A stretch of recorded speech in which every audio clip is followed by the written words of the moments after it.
Halo semuanya, ini openingnya gimana? Saya gak bisa opening dan balik lagi di Ngobras Ngobrol Asal. Let's go. Baru mandi saya, maaf ya. Buru-buru ini mau pergi. Ya, seperti biasa kita di sini mau ngobrol-ngobrol asal tentang apapun, tapi ya gak asal-asal amat lah. Kita ngobrol asal tapi kita punya tema dan benang merah buat ngobrolin. Dan kenapa saya sendiri sih? Karena apa ya disebutnya? Minggu kemarin saya nggak bisa hadir konten, jadi saya punya tanggung jawab untuk bikin konten untuk mengisi minggu ini. Nah, makanya saya sekarang konten sendiri, habis mandi ini udah ditagih-tagih nih konten, deadline kata. Jadi kemarin tuh instruksinya enggak sih, jadi kita di sini akan membahas seputar cerita-cerita horor yang mungkin aku pernah alamin dan pernah kejadian di hidup aku. Dan adalah beberapa yang bisa aku ceritain dan mungkin bisa dibilang seru tapi nggak tahu sih, kayaknya biasa aja sih. Dan ya, langsung aja ke cerita pertama. Ada aku waktu kecil pas lagi ngaji, eh aku kan ngaji dari maghrib sampai isya, jam 6 sampai jam 7 lewat lah gitu. Nah, posisi habis habis sholat maghrib terus ngaji. Nah, ngaji udah beres kan, aku orangnya suka scanning gitu kan, lihat sekitar, lihat kanan kiri segala macam. Pas keluar dari pintu pengajian, tepat di depan aku, di jalan aku dengan radius sekitar 50 sampai 100 meter, ada kayak sosok yang menyerupai pocong. tapi tapi nggak semuanya gitu, kayak kayak kayak ini tembok nih, nah kayak gini sebelah gitu ya, bukan sebelah gitu.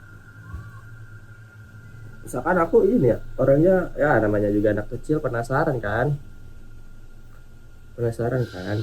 terus aku bilang ke teman-teman, kalian kalian sini dah, ya tuh itu apaan tuh.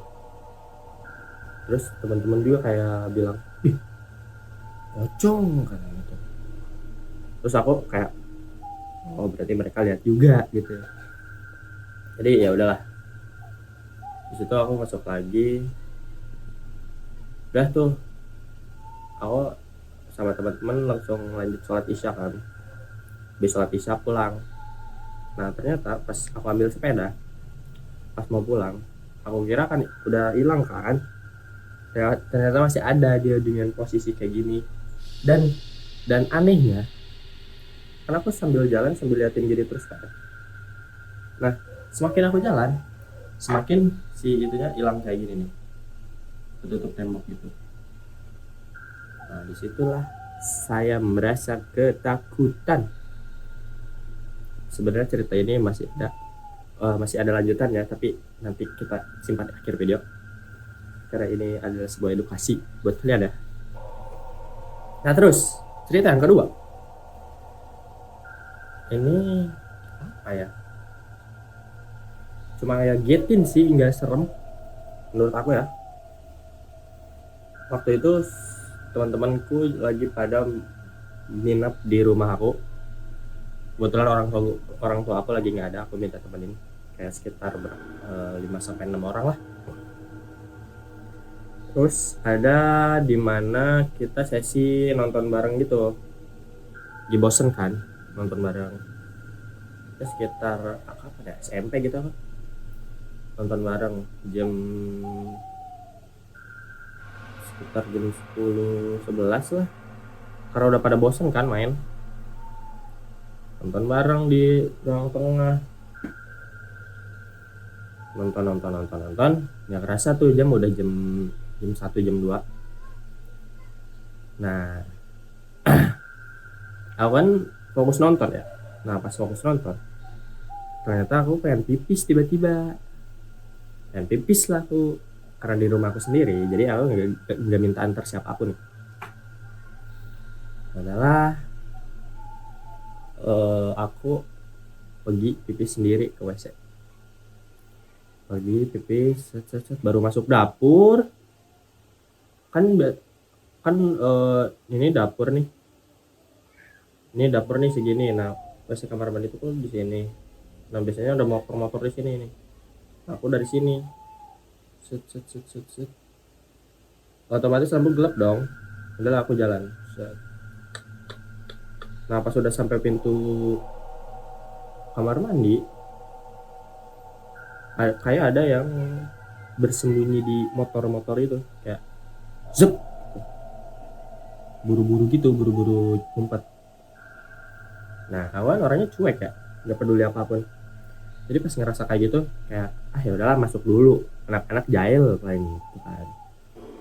Terus ya udah, pipis, pas keluar, set, sumpah demi apapun aku dengan pedenya ngeliat ke belakang motor itu sambil ngagetin, pengennya nge-counter attack gitu kan. Jadi aku kagetin duluan, kayak ke motor, wah, ternyata tidak ada siapa-siapa. Saya bingung, nggak bingung sih, kayak oh udah cabut kali, udah pergi lagi. Nah karena saya bilang tadi saya fokus nonton, tadi aku fokus nonton kan, ya aku nggak tahu mereka udah pada tidur. Terus pas aku balik lagi ke mereka, ke ruang tengah, ternyata semua orang udah pada tidur. Posisi jam 2 malam, ajar kan udah tidur. Jadi aku di situ cuma bisa ngelamun, siapa tadi yang berusaha jahil kalau mereka udah tidur.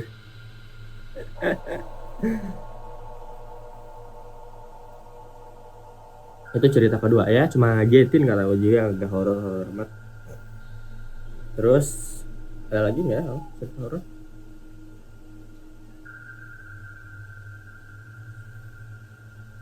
Uh,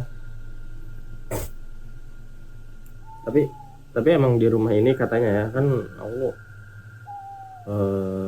pas kan aku 3 bersaudara, kakak aku cowok, kakak aku cewek, aku. Nah kakak aku cowok udah nikah, udah pindah rumah, tinggal waktu itu ya tinggal kakak aku cewek sama aku, sama ibu sama bapak. Nah aku tuh kebagian kamar yang apa ya, bisa dibilang tumbal, bukan tumbal sih, kayak nih kakak aku ini kamar belakang pertama. Terus dia agak betah karena deket kamar mandi kan, kamar mandi belakang. Katanya setiap malam ada yang mandi, gila banget kan. Tukeran kamar sama aku pindah ke belakang, dia pindah ke depan. Terus beberapa bulan lagi dia minta pindah lagi karena kamar depan ada yang nangis lah, ada yang ketok lah, ada yang wah segala macem pokoknya. Pindah lagi lah aku ke sana, tukeran lagi, pindah ke kamar tengah dia. Nah sampai akhirnya dengan cerita-cerita tersebut dan aku menempati kamar yang katanya horor itu, nggak ada yang aku alamin satu pun. Kayak apa sih orang ya, horor banget ceritanya. Dan akhirnya teteh aku tidur di kamar tengah dan aku di sisa-sisa kamar horor yang katanya horor sih. Tapi emang sih kan aku kamar mandi 2 ya, di belakang yang dekat dapur tadi, sama ada yang di depan. Nah sekarang tuh kami mandi tuh dibagi 2. Jadi aku sama ibu aku di kamar mandi belakang, bapak sama teteh aku kamar mandi depan. Kenapa? Dulu tuh semua orang mandi di kamar mandi belakang karena itu emang kamar mandi pertama di rumah ini. Cuman semenjak kejadian-kejadian yang mereka alamin, kejadian-kejadian gak jelas yang mereka alamin, yang mandi tengah malam segala macam, mereka tidak berani mandi lagi di kamar belakang, hanya khusus pemberhenti. Jadi yang mandi di kamar belakang aku doang sama ibu aku sekarang.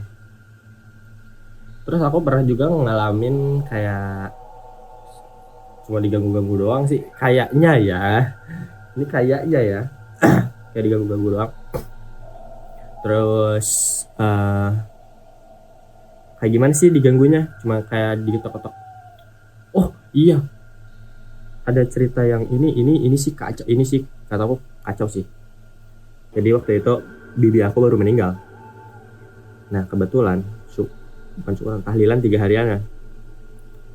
Nah mama aku nggak datang kan, mama aku nggak datang perkara sakit atau apa gitu. Mama aku posisi nggak ikut, jadi di rumah tuh ada mama aku. Nah aku pulang kan, mama aku di ruang tengah. Terus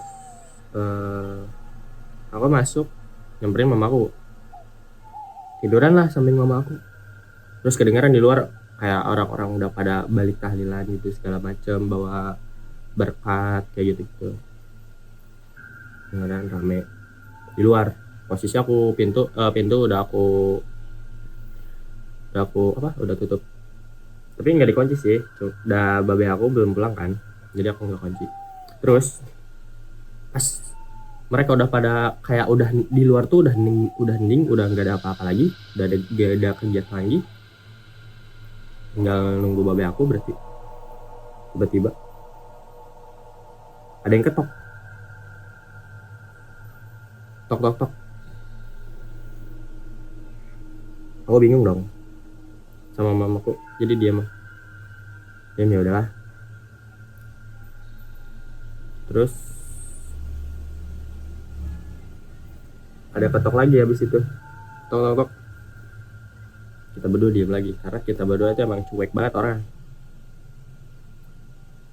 Nah yang ketiga, ini dalam jangka waktu gak jauh-jauh banget, kayak ini pintu seadanya pintu kayak buak, digebrakin sampai kebuka lebar.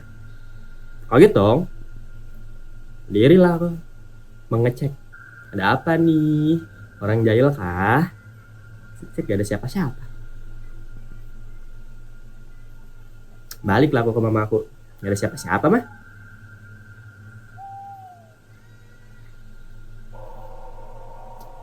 Ya udah aku bilang gak ada siapa-siapa, bibi kali. Iya ya, mama nggak datang karena gitu. Jadi wah itu sih ngagetin banget ya.